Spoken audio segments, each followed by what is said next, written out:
السلام علیکم ورحمۃ اللہ وبرکاتہ۔ سامعین عزیز وقار، آج کا ہمارا سبق سورۃ الانعام آیت نمبر 142 ہے۔ اعوذ باللہ من الشیطان الرجیم، بسم اللہ الرحمن الرحیم۔ وَمِنَ الْأَنْعَامِ حُمُولَةً وَفَرْشًا كُلُوا مِمَّا رَزَقَكُمُ اللَّهُ وَلَا تَتَّبِعُوا خُطُوَاتِ الشَّيْطَانِ إِنَّهُ لَكُمْ عَدُوٌّ مُّبِينٌ۔ جس طرح سابقہ آیت میں اللہ رب العالمین نے نعمتوں میں سے پھلوں کا ذکر فرمایا، اس آیت میں اللہ رب العالمین نے جانوروں کو بطور نعمت کے اس کا تذکرہ فرمایا ہے۔ ان میں سے کھاؤ، انہیں استعمال کرو، یعنی سواری کے لیے، بار برداری کے لیے، اور اللہ کی حدود میں رہو، شیطان کی پیروی نہ کرو، شیطان کے پیچھے نہ چلو۔ ان کا یعنی گوشت یا دودھ وغیرہ یا بار برداری سواری کے لیے اس کو اپنے لیے حرام قرار نہ دو، اور خاص طور پر جب اللہ نے تمہارے لیے اس کو حلال قرار دیا ہے تو فرمایا وَمِنَ الْأَنْعَامِ، اور جو چپایوں میں سے حمولتاً وفرشا اللہ تعالیٰ نے یعنی پیدا کیے ہیں،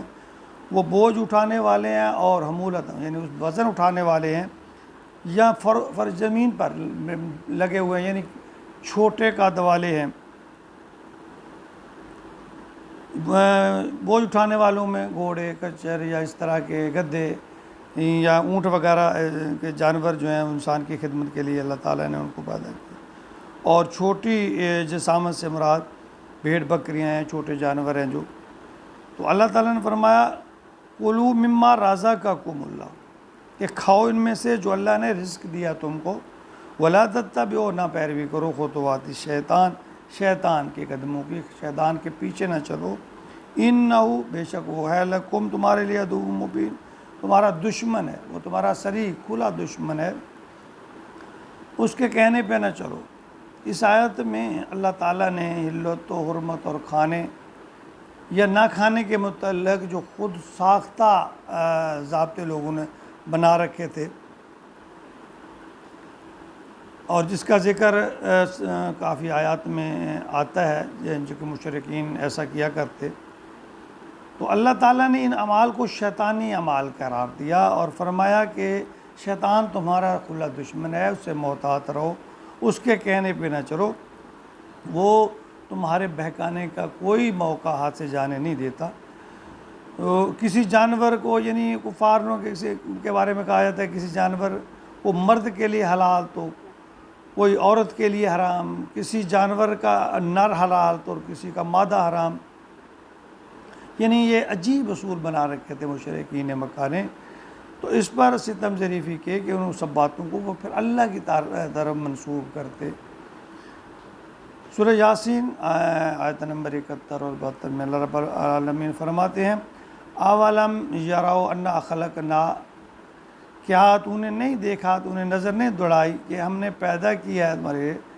خلقنا لهم مما عملت ایدینا، اپنے ہاتھوں سے۔ اللہ تعالیٰ فرماتے ہیں میں نے اپنے ہاتھوں سے بنایا انہیں، چپایوں کو، انعاماً، ان جانوروں کو، فہم لها مالکون، پھر تمہاری ملکیت میں دے دیا، تمہارے سپرد کر دیا، تمہیں اس کا مالک بنا دیا۔ وَذَلَّلْنَا لَهُمْ فَمِنْهَا رَكُوبُهُمْ وَمِنْهَا يَأْكُلُونَ، ان مویشیوں کو ہم نے تمہارے تابع کر دیا، اور بعض ایسے ہیں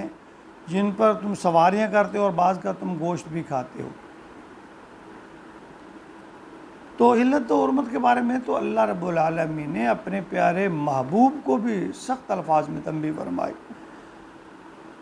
جب ایک موقع تھا کہ حضور صلی اللہ علیہ وسلم عصر کے بعد اپنی بیویوں کے حجروں میں جاتے فردن فردن چند لمحوں کے لیے، تو ایک موقع پر آپ حضرت زینب کے ہاں کچھ دیر ٹھہرے، یا انہوں نے زیادہ دیر ٹھہرانے کے بہانے آپ کو شاید پلا دیا، تو وہاں آپ کو تھوڑی دیر ہو گئی۔ تو حضرت عائشہ اور حفصہ نے محسوس کیا کہ نبی پاک صلی اللہ علیہ وسلم وہاں یہ ایک سونکن کا جو رشتہ ہے یہ ازل سے ہے، اس کی برداشت عورت کے لیے وہ بڑی مشکل ہے۔ تو انہوں نے آپس میں مشورہ کیا، تو جب نبی اکرم صلی اللہ علیہ وسلم تشریف لائے تو انہوں نے کہا کہ آپ نے مغافیر کا رس پیا ہے، تو وہ تھوڑی سی سمیل ہے اس میں،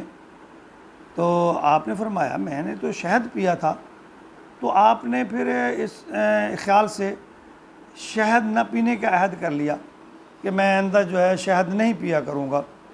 تو اس بارے میں اللہ رب العالمین نے فرمایا یا ایھا النبی لم تحرم، اے میرے نبی تو نے کب کیوں حرام کر لیا اوپر ما احل اللہ لک، ایسی چیز کو جو میں نے تیرے اوپر حلال کی ہے تو نے اپنے اوپر اس کو کیوں حرام کر لیا ہے، تبتغی مرضات ازواجک، اپنے بیویوں کو راضی کرنے کے لیے، ان کو خوش کرنے کے لیے، ان کی رضا کے لیے، واللہ غفور الرحیم، بس اللہ معاف کرنے والا ہے۔ اللہ ساتھ نے تھوڑی سی سخت الفاظ میں پہلے تنبیہ فرمائی اور ساتھ فرمایا کہ اللہ ویسے معاف کرنے والا ہے، آپ کو ایسا نہیں کرنا چاہیے کہ جو چیز میں نے آپ کو اوپر حلال کی ہے وہ اس کو آپ حرام قرار دے لو۔ یعنی یہ حلت و حرمت کا ایسا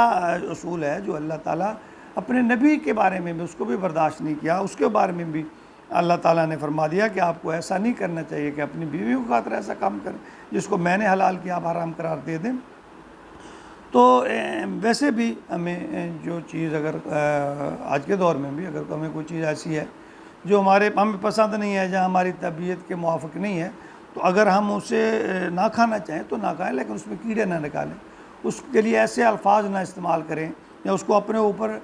جو حرام قرار نہ دے لیں، تو اللہ تعالیٰ ایسی باتوں سے منع فرماتے ہیں۔ اللہ رب العالمین اپنی نعمتوں کا شکر ادا کرنے کی توفیق عطا فرمائے، اور اللہ رب العالمین اپنے بتائے ہوئے اصولوں اور نبی پاک صلی اللہ علیہ وسلم کی احادیث اور سنت پر عمل پیرا ہونے کی توفیق عطا فرمائے، اور اس سرب معاملے میں اللہ میں تقوی اور اخلاص اور اس کے ساتھ ساتھ عاجزی نصیب فرمائے۔ آمین آمین یا رب العالمین۔